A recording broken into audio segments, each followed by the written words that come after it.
जय हिंद। आइए समझते हैं व्यंजन संधि क्या होती है। देखिए, इसके पहले हमने संधि का एक क्लास लिया है। उसमें मैंने आपको स्वर संधि बहुत अच्छे से ही पढ़ा दिया है। तो अभी दूसरा वीडियो है संधि के ऊपर, इसमें हम व्यंजन संधि मैं आपको पढ़ा रहा हूँ। नमस्कार, स्वागत है आपका हमारे YouTube channel Hindi by RBT में। देखिए, मैं हिंदी का टॉपिक आपको बहुत ही आसान भाषा में और ट्रिक के द्वारा समझा दूंगा। ठीक है, तो आप प्लीज़ हमारे चैनल को सब्सक्राइब करिए और लाइक करिए, कमेंट करिए, शेयर करिए। चलिए वीडियो को स्टार्ट करते हैं। देखते हैं व्यंजन संधि। व्यंजन संधि क्या होती है।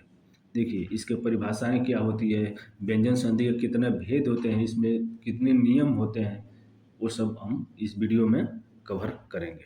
चलिए देखते हैं व्यंजन संधि। व्यंजन संधि की परिभाषा। व्यंजन के बाद यदि किसी स्वर या व्यंजन आने से उस व्यंजन में जो परिवर्तन होता है वह व्यंजन संधि कहलाती है। देखिए, व्यंजन के बाद यदि किसी स्वर या व्यंजन आने से उस व्यंजन में जो परिवर्तन होता है वह व्यंजन संधि कहलाती है। देखिए, इसमें कुछ नियम है, तो इसमें नियम पहला देखते हैं।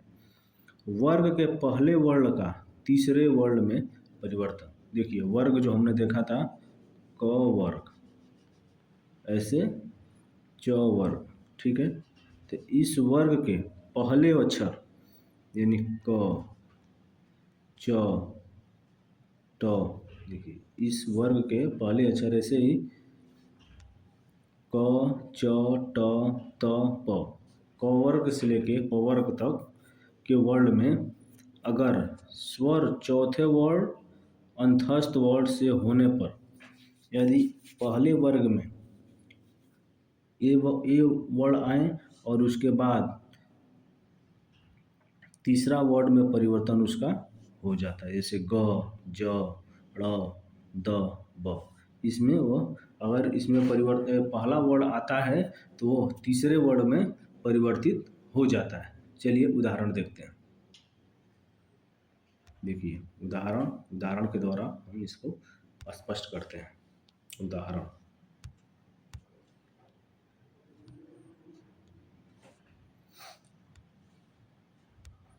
देखिए दिक लिखा है, दिक प्लस अंत यानी दिगंत। देखिए, इसमें पहला अक्षर कौन, इसमें अंतिम अक्षर दिक में क जो है अंतिम वर्ण है, ठीक। वो अपने वर्ग के तीसरे वर्ग में परिवर्तन हो जाएगा। यदि किसी वर्ग का पहला वर्ण आता है तो वह अपने वर्ग के तीसरे वर्ग में परिवर्तित हो जाता है। जैसे दिक किसमें पर, गज में, दिग्गज। देखो, वाक प्लस इस, वागीस तीसरे वर्ड में परिवर्तित हो रहा है। दिग प्लस विजय, दिग्विजय। अच प्लस अंत, अजंत। सत प्लस धर्म, सतधर्म। जगत प्लस गुरु, जगत गुरु। अप प्लस ज, अब्ज, अब्ज का अर्थ कमल होता है। सत प्लस गति, सदगति। सत प्लस वाणी, सदवाणी। तत् प्लस अनुसार, तदनुसार। देखिए, इसी तरह आगे देखेंगे। दिक प्लस दर्शन, दिग्दर्शन। दिक प्लस अंबर, दिगंबर। वाक प्लस दत्ता, वागदत्ता। देखिए, जो भी है वर्ग का पहला वर्ण अगर आता है, नियम पहला कहता है कि किसी भी वर्ग का पहला वर्ण अगर आता है तो वह अपने ही वर्ग के तीसरे वर्ण में परिवर्तित हो जाता है। इसे ऋक प्लस वेद यानी जो क है वह ग में बदल जाता है। सठ प्लस दर्शन, सठ दर्शन। जगत प्लस अम्बा, जगत दम्बा। जगत प्लस आधार, जगधार। भगवत प्लस भजन, भगवत भजन। सत प्लस उपयोग यानी सदुपयोग। भगवत प्लस गीता यानी भगवत गीता। चलिए, इस तरह से हमने नियम पहला देख लिया कि किसी भी वर्ग का पहला वर्ण अगर आता है तो वो अपने ही वर्ग के तीसरे वर्ग में परिवर्तन हो जाता है। चलिए अब देखते हैं नियम दूसरा। इसमें दूसरा नियम कहता है वर्ग के पहले वर्ण का पांचवें वर्ण में परिवर्तन। यानी जो पहला वर्ण है क है, उसका पांचवा वर्ण कौन सा होगा, अंग में परिवर्तन। इसको समझते हैं। देखिए, क, च, ट, त, म, ये पहला वर्ग का पहला अक्षर है। अनुनासिक वर्ण होने पर न, म में अनुनासिक ध्वनि में बदल जाता है। यदि वर्ग के पहला वर्ण जब आता है और उसमें यदि न और म हो तो वह न म में बदल जाता है। इसे वाक प्लस मय वांग्मय, उत प्लस मत उन्मत्त, सत प्लस मित सन्मित्र, उत प्लस मेष उन्मेष, सठ प्लस मास सठमास, तत् प्लस मय तन्मय, सत प्लस मार्ग सन्मार्ग, उत प्लस नयन, देखिए उत प्लस नयन उन्नयन, तत् प्लस नाम तन्नाम, जगत प्लस नाथ जगन्नाथ, देखिए जगन्नाथ, सत प्लस मति सन्मति, दिग प्लस नाग दिगनाग, चित प्लस मय चिन्मय, उत प्लस नायक नायक, सत प्लस नारी सन्नारी। देखिए इस तरह से हमने नियम दूसरों को कवर कर लिया। देखिए अब देखते हैं इसमें तीसरा नियम कहता है छ संबंधी नियम। छ यानी ह्रस्व या दीर्घ स्वर, यदि ह्रस्व स्वर या दीर्घ स्वर का मेल छ से हो तो छ से पहले च जोड़ दिया जाता है। देखिए ह्रस्व स्वर दीर्घ स्वर का मेल अगर छ से हो तो छ से पहले च जोड़ दिया जाता है। ह्रस्व स्वर आप समझते ही होंगे, ह्रस्व स्वर क्या होता है, अ ई उ और इ ह्रस्व स्वर, और दीर्घ स्वर आ ई उ ए ऐ ओ औ, ये क्या है, दीर्घ स्वर है। चलिए इसमें नियम कहता है कि छ अगर का मेल छ से हो तो च उसमें जोड़ दिया जाता है। जैसे संधि प्लस छेद संधि छेद, अनु प्लस छेद अनुच्छेद, वृक्ष प्लस छाया वृक्षाया, परि प्लस छेद परिच्छेद, वि प्लस छेद विच्छेद, स्व प्लस छंद स्वच्छंद, लक्ष्मी प्लस छाया लक्ष्मी छाया, आदन प्लस आच्छादन, आ प्लस छादन बराबर आच्छादन। चलिए देखते हैं अगला नियम। देखिए अगला नियम त संबंधी नियम। अगला नियम है त संबंधी नियम। देखिए त संबंधी नियम में त व्यंजन के बाद च या छ हो, ज या झ हो, ट या ड हो तो च या छ च में बदल जाएगा, ज या झ ज में बदल जाएगा और ट या ठ ट में बदल जाएगा।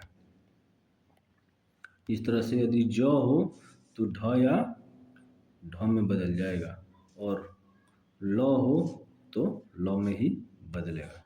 चलिए इसको उदाहरण के माध्यम से समझते हैं। देखिए इसका उदाहरण क्या कहता है, उत प्लस लास उल्लास, यानी त के बाद अगर ल आएगा तो ल ही रहेगा, लेकिन त के बाद ज आएगा तो आधा ज में, च आएगा तो च में बदल जाएगा, फिर ल आएगा तो ल में ही बदलेगा। तो यानी जो अपने वर्ग का जो भी वर्ण आता है वह उसी में बदलता है।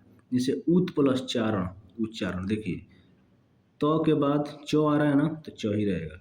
सत प्लस चित सचित, तत् प्लस लीन तल्लीन, उत प्लस शिष्ट उच्चिष्ट, सत प्लस सास सत छात्र, उत प्लस हार उद्धार, उत प्लस हत उद्धत, उत प्लस छिन्न उच्छिन्न, उत प्लस डयन उड्डयन, सत प्लस चरित सच्चरित, जगत प्लस छाया जगत छाया, उत प्लस श्वास उच्छ्वास, तत् प्लस शिव तच्छिव।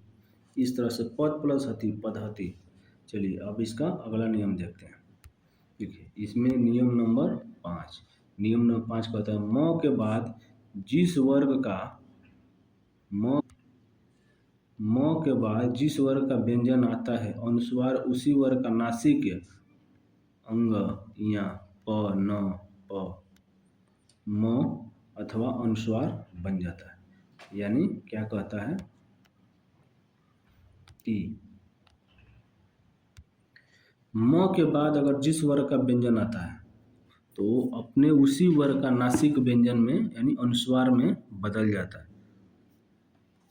जैसे ध्यान देने वाली बात यह है कि शब्द के अंत में अनुस्वार सदैव म का रूप होता है, अतः सम को हम सम की तरह लिखते हैं। देखिए सम को हम ऐसे लिखते हैं।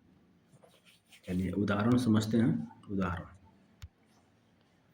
अहम प्लस कार, देखिए अहम म जो है ना अंग में बदल गया, सम प्लस गत संगत, सम प्लस जय संजय, चलिए थोड़ा मैं बड़ा कर देता हूँ, अब समझिए अच्छे से। सम प्लस बंध संबंध, सम प्लस कीर्ण संकीर्ण, सम प्लस तोष संतोष, सम प्लस घर संघर्ष, सम प्लस जीवनी संजीवनी, सम प्लस कल्प संकल्प, किम प्लस कर किंकर, सम प्लस पूर्ण संपूर्ण, सम प्लस ध्या संध्या, सम प्लस चित संचित, सम प्लस गम संगम। इस तरह से हमने पांचवें नियम को भी कंप्लीट कर। अब देखिए, अब देखते हैं अगला नियम, नियम नंबर 6, यानी न का ड़ यदि री र स के बाद न व्यंजन आता हो तो उस वर्ण का ड़ हो जाता है, भले ही बीच में क वर्ग अ वर्ग या अनुस्वार या वह कोई भी वर्ण क्यों न आए। ध्यान दें, चवर्ग टवर्ग तवर्ग स और स का व्यवधान होने पर न को अण नहीं होता, अर्थात दुर्जन अर्जुन दर्शन रसना अर्चना पर्यटन रतन आदि। देखिए, यदि न का अण में परिवर्तन किस तरह से होता है, परि प्लस मान, अंतिम जो वर्ण है इसका न जो है यह अण में बदल रहा है। कृष प्लस न यानी कृष्ण, परि प्लस नाम परिणाम, शोष प्लस अन शोषण, विष प्लस नु विष्णु, प्र प्लस मान प्रमाण, त्रिश प्लस ना तृष्णा, भू प्लस अन भूषण, ऋ प्लस न ऋण, भर प्लस न भरण, राम प्लस अयन रामायण, हर प्लस न हरण। इसमें जो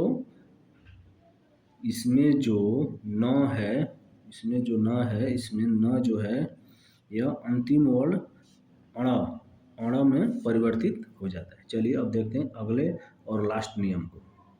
इसका यह आखिरी नियम है, नियम नंबर 7 कहता है स का स यदि स व्यंजन से पहले अ या भिन्न कोई भी स्वर आता हो तो स का स हो जाता है। उदाहरण जैसे अभि प्लस शेख बराबर अभिषेक, इसमें यदि स जो है, ये स जो आता है, ठीक है, स व्यंजन से पहले आता है तो इसमें इस वाले स में षटकोण स में परिवर्तित हो जाता है।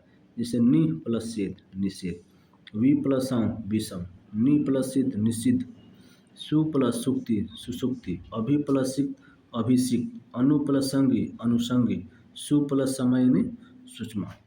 देखिए इसके कुछ अपवाद भी हैं, अनु प्लस शरण अनुसरण इसमें नहीं होगा, वि प्लस स्मरण विस्मरण, और अनु प्लस स्वार अनु, देखिए अनु प्लस स्वार अनुस्वार। तो इस तरह से हमने व्यंजन संधि को भी अच्छे से कंप्लीट कर लिया है।